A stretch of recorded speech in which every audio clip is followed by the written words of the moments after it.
আসাদ গেটের একটি filling station থেকে যুক্ত হচ্ছেন সহকর্মী জাকারিয়া খান। জাকারিয়া, আজ রাজধানীর ফিলিং স্টেশনগুলোতে কেমন ভিড় দেখছেন এবং ক্রেতাদের এ বিষয়ে কোনো অভিযোগ রয়েছে কিনা?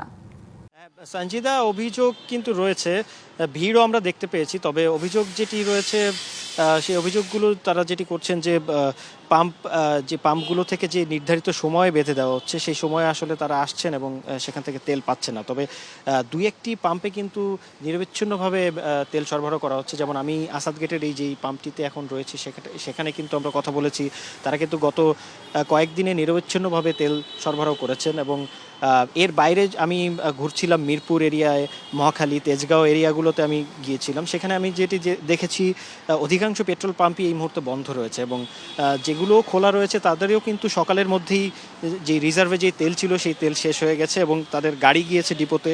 সেই গাড়ি আসলে তারা পুনরায় আবার তেল সরবরাহ শুরু করবে। এবং আরেকটি বিষয় আমি আপনাকে জানাই যে কিছুক্ষণ আগেই কিন্তু বাংলাদেশ পেট্রোলিয়াম কর্পোরেশন থেকে একটি বিজ্ঞপ্তি আসে, যে বিজ্ঞপ্তিতে আসলে রাইড শেয়ারিং যে মোটরসাইকেল রয়েছে সেই মোটরসাইকেলগুলোতে কিন্তু তেলের সীমা বাড়িয়ে 5 লিটার করা হয়েছে।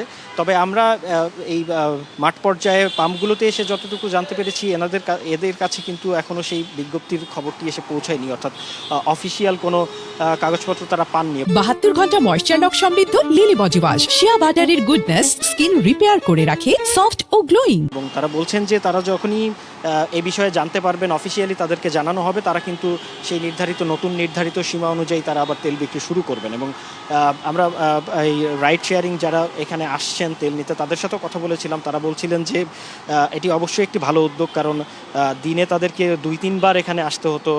সেক্ষেত্রে হয়তো এই নতুন নির্ধারিত সীমায় তারা যদি তেল নিতে পারেন তাহলে তারা হয়তো কিছুটা স্বস্তি পাবেন।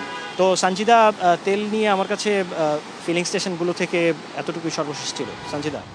জাকারিয়া, ধন্যবাদ আপনাকে।